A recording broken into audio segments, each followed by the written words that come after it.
History as it happens, September 7th, 2021. The Law of Unintended Consequences.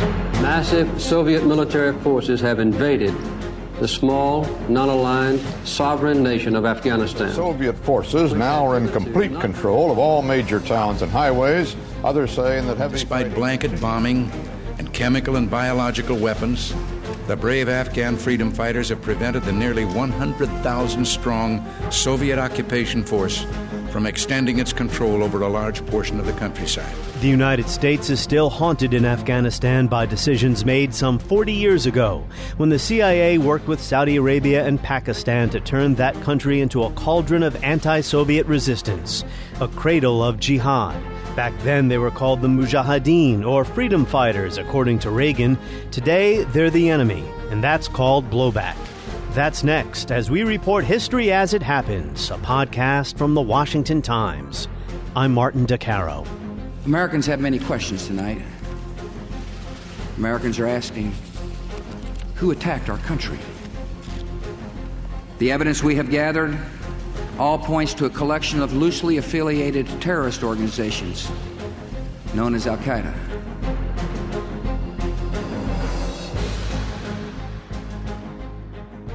Before September 11th, 2001, not many Americans were familiar with the name Osama bin Laden. It's 8:52 here in New York. I'm Bryant Gumbel. We understand that there has been a plane crash on the southern tip of Manhattan. You're looking at the World Trade Center. We understand that a plane has crashed. There's another one. Another plane just hit. Oh my God! Another plane has just hit. It hit another building. Flew right into the middle of it. Explosion. My God, After al-Qaeda hijackers brought death and destruction to America, after George W. Bush, cheered on by Congress, declared war on terrorism, bin Laden's background became the subject of intense interest. I mean, why Afghanistan? Why was he hiding there, of all places? Well, it's believed bin Laden first arrived in Afghanistan to join the mujahideen in the early 1980s. He was one of thousands of foreign jihadists who traveled there, many of them recruited by Pakistan and Saudi Arabia with the blessing of the United States to fight the Soviet invaders. Al-Qaeda was formed in 1988. For the Carter administration, which started Operation Cyclone, and then Reagan, whose administration dramatically expanded it, supporting the Mujahideen was a chance to hobble the Soviet Union during some of the coldest years of the Cold War. After all, the Soviet presence in Afghanistan is a major impediment to improved U.S.-Soviet relations, and we would like to remove it.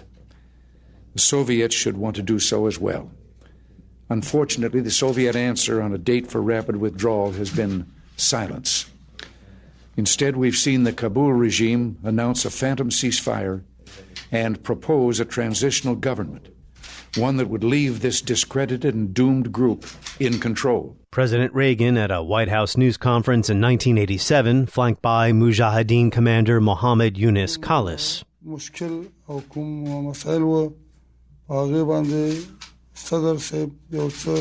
In the name of God, the merciful and the compassionate. As far as the Afghan problem is concerned, the president has shed light on some important points. But once the Soviets were defeated and the last Red Army soldier rode out of Afghanistan, those fighters, high on victory, awash with weapons, money, and maybe most important, feelings of legitimacy, after all, they believed they had defeated a superpower with the help of a superpower, they didn't just pack up and go home. Jihad continued against the communist regime left behind by the Soviets in Kabul, and then after it was defeated in 1992, the Afghan factions turned against each other in a terrible civil war.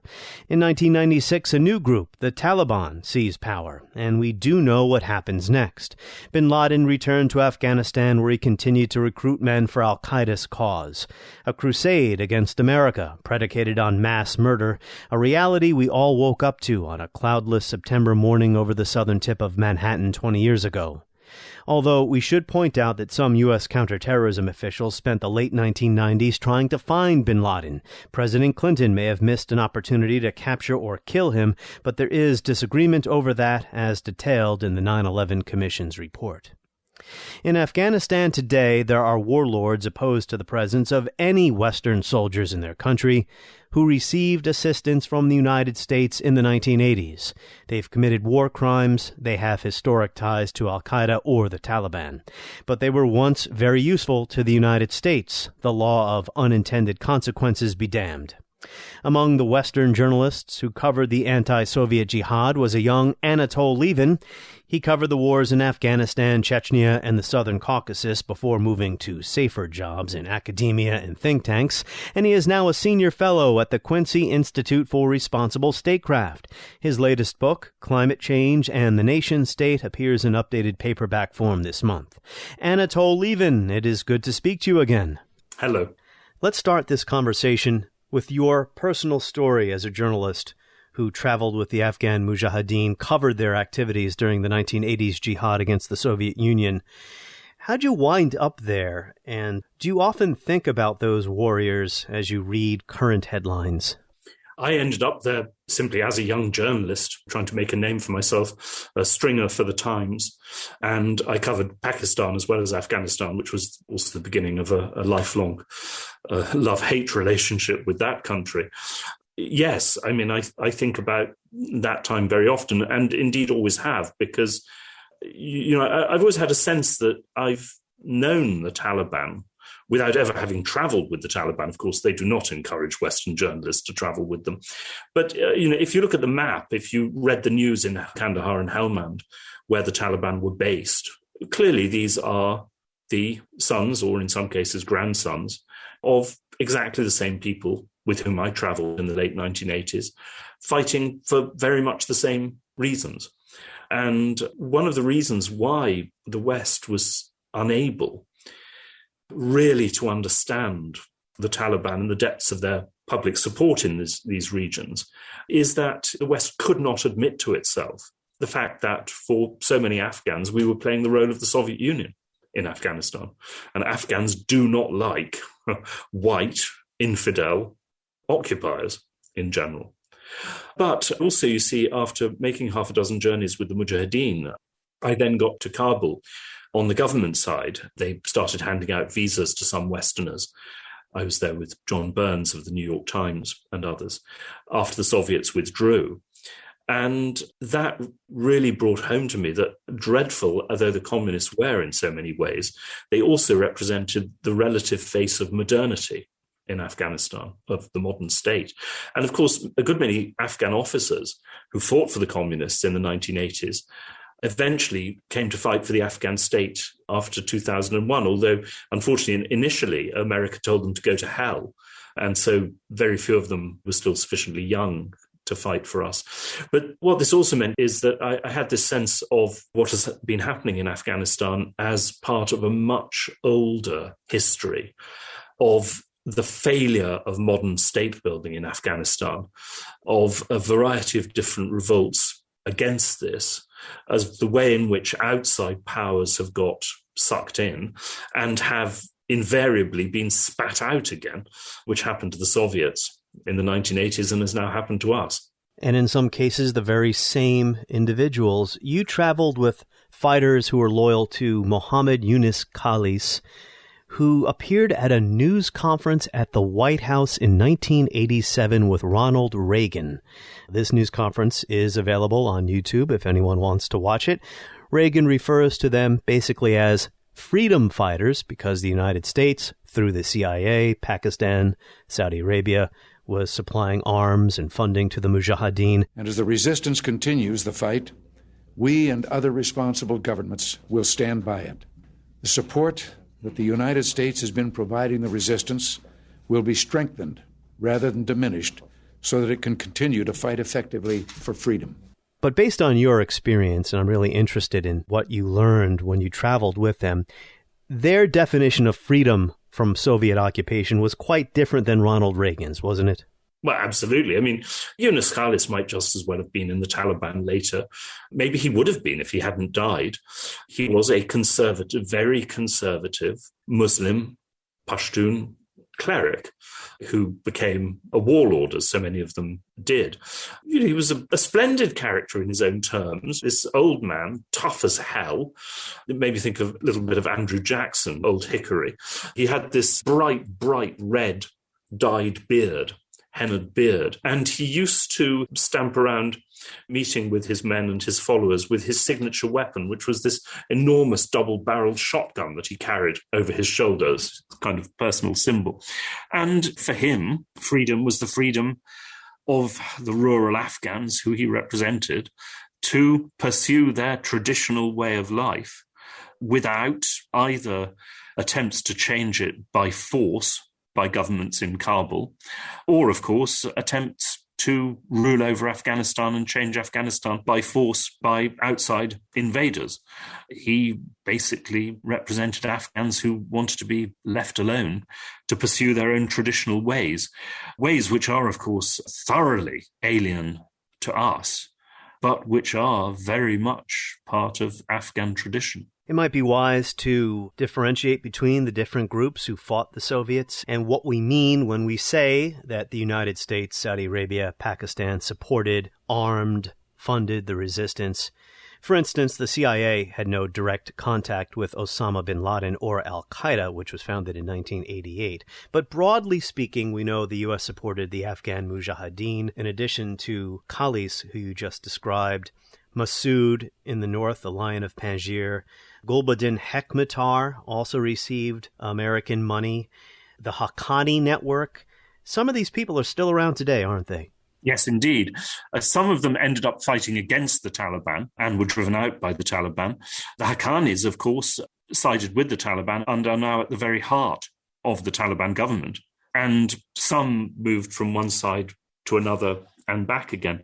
But I think, you see, part of the problem is this terrible tendency in the West to believe our own propaganda. You know, all of this talk of the Afghan mujahideen, which I heard not just from Reagan, but also from American officials on the ground who they didn't give a damn. They were just mouthing propaganda, but they mouthed it with such consistency that it was very difficult often to have a serious conversation with them about Afghanistan. When these, in many cases, monstrous warlords became our allies against the Taliban, we also babbled about how they had chosen democracy and were building a modern democratic Afghan state with respect for human rights and women's rights, and so on. None of this was true. And in the process, of course, what we also did was we obscured to ourselves something which has become so apparent in recent weeks, the degree to which so many Afghans were acting from pure opportunism in supporting the Afghan state and had always been talking quietly with the Taliban and in the end, therefore, could surrender on terms to the Taliban very easily. You know, it was absolutely notorious in the Pashtun areas of Afghanistan for extended families to send one son or nephew to the Taliban and one son or nephew to the government forces, so that whichever side won, the family would be safe. That also meant, of course, look, if we had won or if our side had won, then the Taliban boy would have come home from the Taliban to his family and would have been protected by the soldier or policeman. But of course, that chance disappeared long ago. And obviously, as it turned out, it was the son or nephew from the army who went home and is now living happily, well, as happily as one can live in rural Afghanistan, back home, protected by his relatives in the Taliban, you see. But this kind of dynamic was completely obscured by all this language, you know, which I heard in person from General McMaster's and others, you know, about how recruitment to the Afghan army shows that the Afghan people have chosen democracy. I mean, just unbelievable garbage, frankly, if you knew something about the reality. That is the definition of myopia. You know, it's said that history doesn't repeat itself, but it rhymes. Researchers at Brown University who did their Costs of War project determined that the CIA armed and funded Afghan militia groups who have been implicated in grave human rights abuses and the killings of civilians. That is during this most recent war that just wound down. That's certainly an echo of the 1980s, where it's been estimated that $600 million in American aid through Pakistan went to Gulbuddin Hekmatyar's party, who had, according to author Peter Bergen, the dubious distinction of never winning a significant battle during the war against the Soviets, training a variety of militant Islamists from around the world, killing significant numbers of mujahideen from other parties, Afghan parties, and taking a virulently anti-Western line. Yeah. On one occasion, I was traveling into Afghanistan in the winter of 1988-89 with one of these so-called moderate mujahideen groups, but, well, they were certainly moderate compared to Hekmatyar and were very hostile to him. And I spent a very uncomfortable hour or so in the back of a truck, hidden under an immense heap of blankets and rucksacks, because they were passing through an area controlled by Hekmatyar's force. They were afraid that if Hekmatyar's people spotted they had Western journalists with them, that they would basically take me as a hostage. In one case, they did actually kill a Western journalist, but in other cases, they basically held them for ransom and only let them go after paying a large sum of money. So I must say, after that, coming back to Peshawar and having to listen to justifications of American support for Hekmatyar did make me feel a bit strange. Did you ever fear for your life? Oh, yes. The thing is, you see, that by the time I got there, most of the time it was much, much, much less dangerous than it had been in the early 1980s. Colleagues who had accompanied the Mujahideen in the early 1980s and mid-1980s ran much, much bigger risks than I did, because, above all, Stingers, American anti-aircraft missiles, had cleared the Soviet Air Force and Soviet helicopters from the sky. And it was, above all, Soviet attack helicopters which had posed the permanent danger to Mujahideen. Most of the time when I was there, what we were really scared of was mines and other Mujahideen, but stepping on a mine was a permanent terror, except when I covered the Mujahideen attempt to storm the city of Jalalabad in March of 1989. Now, then there was a big battle, and that was indeed very, very dangerous. But perhaps I could tell a story about that as well. Go ahead. When it comes to not just what the CIA was doing at the time, but also the subsequent cover-up, if you like, because many times after that, I mean, after 9/11, of course, one would hear from people in the CIA and that, of course, we were aware of Arabs in Afghanistan in the 1980s, Arab fighters, but how could we have predicted that they would turn in this bitterly anti-American and anti-Western direction? Well, in March 89, I was occupying the side of a hill near Jalalabad and was trying to hide from probably Soviet bombers, although they were supposed to be Afghan government bombers, which came over and were periodically bombing around this hill. And there was a kind of semi-cave overhang, which I was desperately trying to deepen with my hands alongside this Arab fighter, this volunteer fighter. I don't know whether he was already with al-Qaeda, but he probably joined them afterwards. Al-Qaeda was not really a concept to me at that time. Anyway, so we would dig and dig like rabbits together, and the bombers would come over and, drop these enormous bombs, and we'd both sort of crouch as low as we could, in my case, shaking all over. And as soon as the bombers had gone, he would resume the previous conversation, which was all about how much he hated Americans and hated Jews. And once he and his comrades had finished with the communists, they'd already got rid of the Russians, then they were going to finish the communists in Afghanistan, and then they were going to come after us and punish America for all its sins and drive America from the Middle East. So, all I can say is that if the CIA did not know that about these Arab volunteers, they really were not paying attention. Good segue, because my next question was going to be about the foreign jihadists who traveled to Afghanistan and mixed with the Afghan mujahideen. The CIA supported Pakistan's efforts to recruit these fighters, get them into Pakistan, and then over the border into Afghanistan. Here is Ahmed Rashid's Taliban, which is a marvelous book. Rashid says between 1982 and 1992, some 35,000 Muslim radicals from 43 Islamic countries in the Middle East, North and East Africa, Central Asia, and the Far East would pass their baptism under fire with the Afghan mujahideen. Tens of thousands more foreign Muslim radicals came to study in the hundreds of new madrasas that Pakistan's military government began to fund. Rashid goes on to say, none of the intelligence agencies involved wanted to consider the consequences of bringing together thousands of Islamic radicals from all over the world What was more important in the worldview of history, the Taliban or the fall of the Soviet Empire? A few stirred-up Muslims or the liberation of Central Europe and the end of the Cold War, said Ziggy Brzezinski, a former U.S. National Security Advisor. American citizens only woke up to the consequences when Afghanistan-trained Islamic militants blew up the World Trade Center in New York in 1993. This book was published prior to 9/11. The subject of this podcast is why the United States continues to be haunted by jihadists in Afghanistan. So much talk recently, Anatol, about how Afghanistan might become a cauldron again for jihadism. Well, it was the United States, along with the Pakistanis and the Saudis, who turned it into that in the first place. Absolutely. And I mean, what I think this also does illustrate is this tendency. I don't think it's especially true, perhaps, of the American establishment, but people become obsessed with the enemy of the moment. First, it was the Soviet Union, and there was this backing for any anti-Soviet group.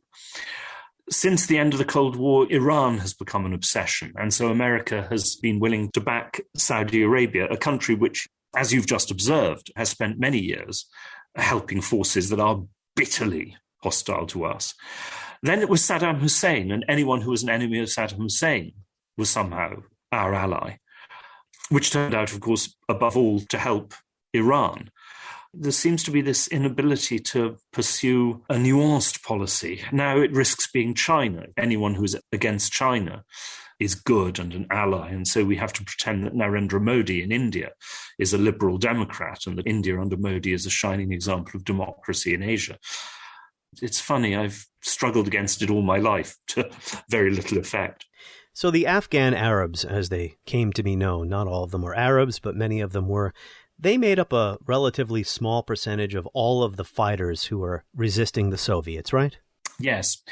I saw them again in Chechnya, by the way, in the 90s. The numbers are small, but they were very highly motivated. They, of course, had a huge amount of money, in a very poor country. They had great prestige coming to the fringes of the Muslim world from the heart of the Muslim world. And of course, every one of them told the local Chechens or Afghans that he'd been a millionaire or billionaire back in Saudi Arabia or Jordan. So all of these things meant that they had an impact out of all proportion to their numbers. I mean, on the question of money, I always remember one mujahid fighter from one of the, once again, so-called moderate parties in the 1980s was talking to him about the influence of the Saudi-backed parties, like Hekmatyar's. And he said, well, it's very simple. If one of them manages to blow up a Soviet tank, he gets a reward of $20,000 on the spot in cash. Well, on the spot, but when he gets home again, if he does. He said, if I blow up a tank, I get a kiss from my commander. He said, it's not exactly the same thing. Al-Qaeda. We haven't talked much about al-Qaeda yet. And bin Laden. Al-Qaeda was founded, so to speak, in 1988. Bin Laden inherited leadership of al-Qaeda, which means the base, from his Palestinian mentor, Azam, who died. Bin Laden didn't play a huge role in fighting the Soviets. He did get a lot of money into the country and a lot of organization, but didn't he mythologize his own role on the battlefield? Yes, I mean, exaggerated it. Not that he wasn't personally brave, he was, but obviously a legend was created of the importance of their role. Later, it's not clear just how useful he was to the Taliban. Certainly they needed money, and he was able to provide some of that. I wasn't in Afghanistan under the Taliban, so I can't speak from personal experience. There was an idea that the Arabs had been useful to the Taliban as a kind of Praetorian guard, because it was difficult to get Afghan fighters for the Taliban, all of whom were local volunteers, to fight outside their own areas. I mean, some of them did, the core, the hard men. But in general, Taliban fighters fought to get rid of warlords in their own areas and then went home. Whereas the Arabs, you could basically use to fight anywhere in Afghanistan as sort of elite forces. Others have denied that and said that they did not play such a big role. And certainly, I mean, as the Taliban have now proved, for years and years, once again, we deceived ourselves with our own propaganda. I mean, our establishments did, I didn't. That the Taliban were not really Afghans, that they came from Pakistan, that they didn't have massive public support, that they weren't local people in southern and eastern Afghanistan. None of this was true. I mean, the Taliban were absolutely rooted in those sections of Afghan society. And the Taliban look like Afghans, unlike the Afghan security forces dressed in American camouflage with night vision goggles. Back to bin Laden for a moment. His anti-Americanism wasn't immediately apparent in the late 1980s. He turned against America later on, right? Well, look, this Islamist tradition has always been, ever since the 1950s, bitterly anti-American, partly because of Israel, of course, but also on cultural grounds. But obviously, bin Laden was sensible enough. Well, look, I mean, if you take the Kingdom of Saudi Arabia itself, Saudi Arabia always allowed its education system to preach the vilest anti-Semitic language, conspiracy theories, and anti-American by implication. But obviously the Saudis, needing an American alliance, were sensible enough for the government itself not to say any of this. Similarly, bin Laden was sensible enough when he was looking for international help to fight the Soviets, not to emphasize his anti-Americanism. But that anti-Americanism was always there. And then, of course, it really came into the open after American troops went to Saudi Arabia to fight against Saddam Hussein in 1990. But the basic feeling of hatred of America was always there in his mind, I'm convinced. Certainly, as I said, describing one of these Arab fighters who made absolutely no secret of their detestation of the United States and the West and their desire to destroy us.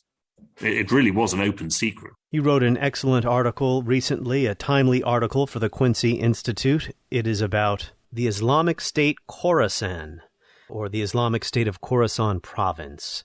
More evidence, in my view, of the failure of the war on terror, that more and more new terrorist groups keep sprouting up out of the chaos created by war. This Islamic State of Khorasan, they're made up of people who went to Afghanistan, similar to the 1980s, to fight the infidels there, that they're from other parts of the Middle East. Is that right? Well, not exactly. The Islamic State of Khorasan is composed of three main elements. One of them is defectors from the Afghan Taliban for a variety of reasons. Sometimes it's hardliners who opposed negotiations. Sometimes it's local commanders who've had feuds with other commanders or battles over the heroin trade. Sometimes it's tribal rivalries. If the Taliban backs one tribe or is based on one tribe, then a rival tribe will turn against them. But anyway, one big component is Afghans. A second big component is Pakistani Pashtun Islamist fighters who retreated into Afghanistan from Pakistan under pressure from the Pakistan army. And actually the founder of ISIS in Afghanistan, it was Pakistani. It was a Pakistani Pashtun. They took the name of ISIS not because Arabs went to Afghanistan and founded it, but it's like, previously you had al-Qaeda in the Arabian Peninsula, you had al-Qaeda in the Maghreb. They took the name, it's been called a franchise like McDonald's. But the third element is made up of foreign fighters. Some Arabs, but the biggest foreign element is made up of Islamist fighters from the former Soviet Union, Chechens, Dagestanis, Uzbeks, the Islamic movement of Uzbekistan, and some Uyghurs from Xinjiang, because when they were defeated in their attempts at Islamist rebellion in their home countries, they fled to Afghanistan, just as some fled to fight for ISIS in the Middle East. You do have, for the same reason, some Arab ISIS fugitives from the Middle East as well. But this is not an Arab movement. It's basically a conglomeration of some Afghans with all the regional Islamists who've retreated into Afghanistan as their refuge from their own home countries. I mean, for that reason, of course, ISIS has to be committed to international jihad. I mean, it can't not be, because so much of its membership is international. Whereas the Taliban, of course, have close links to al-Qaeda and other international groups, but they don't depend on them in the same way. Thank you for clarifying that. I have it in my notes right here that the group was not founded by Arabs. So again, thanks for correcting me there. So these fighters are opposed to Taliban rule. Well, yes. I mean, they want to rule themselves. But, of course, in Afghanistan, I mean, this is one of the disastrous aspects of President Bush's notion, you're with us, you're against us, good versus evil. of all countries in the world, Afghanistan is probably the one where such categories apply least. There was the old joke about the Afghan mujahideen in the 1980s, which every journalist and every spy and diplomat in the area used to quote. You cannot buy an Afghan. You can only rent him. In other words, with the exception of basic kinship allegiances, every allegiance is fluid. People can change sides. They can change sides multiple times. When it comes to atrocities, these are equally divided on all sides. People will sign up to alien ideologies for the money and the guns, very convincingly, but without necessarily believing a single word of it. That was as true of communism as it was after 2001 of Western democracy. If the Taliban have prevailed, it must be said, one reason is that actually all of this has been less true of the Taliban than perhaps of any other Afghan movement in modern times. They have retained the loyalty of their fighters to a much greater extent. Over all these years of massive Taliban casualties, including among the leadership, the number of defectors from the Taliban has been tiny. A bit like the Vietnamese communists in that way. I mean, there were defectors, but there were only a fraction of the ones that America hoped to attract. I was going to interject. The Taliban believes in what it's fighting for, just as the North Vietnamese believed in what they were fighting for, versus the U.S.-supported, U.S.-propped-up South Vietnamese Saigon government. Let's wrap up with this, Anatol Lieven. It's the law of unintended consequences. I suppose if we're going to learn any lesson from these past 4 decades in Afghanistan, there is a law of unintended consequences that we have to stop ignoring. Yes, and I think, Afghanistan has been a real lesson in prudence. Prudence, that old realist virtue, prudence preached by Edmund Burke and so many others.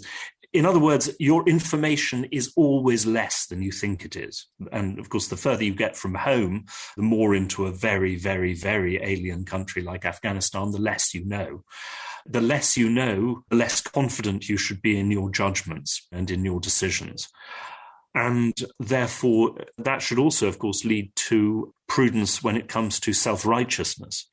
Avoid, for God's sake, when operating in places that you really know little about, the notion that you are representing or that your allies are representing good against evil. And always maintain a reserve option. Do not go absolutely overboard for the Afghan mujahideen, irrespective of the fact that they have many people in their ranks who hate you. Do not commit yourself to an Afghan liberal democracy, which is in fact largely staffed by heroin-dealing warlords.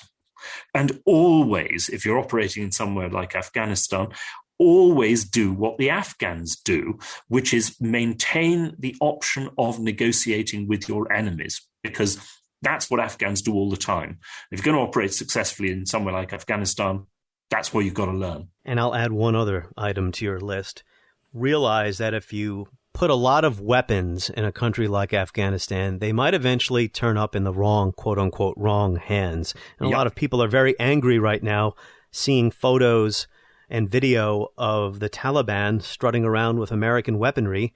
Well, it wasn't that the Pentagon delivered it straight to the Taliban. The Taliban got it from the people the Pentagon gave it to. That was the Afghan security forces. Absolutely.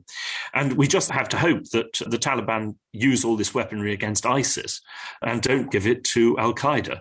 But that is a hope now, because there's not much we can do to stop them. Anatol Lieven of the Quincy Institute. Important insights about what must be considered in retrospect a colossal mistake that has created an intractable problem. On the next episode of History as It Happens, the third and final episode in our series on the post-9/11 world. On my orders, coalition forces have begun striking selected targets of military importance to undermine Saddam Hussein's ability to wage war. U.S. foreign policy since the al-Qaeda attacks has instigated a string of calamities, killing hundreds of thousands of people in several countries at the cost of trillions of dollars. Presidential historian Jeffrey Engel joins us next as we report History as It Happens, a podcast from the Washington Times.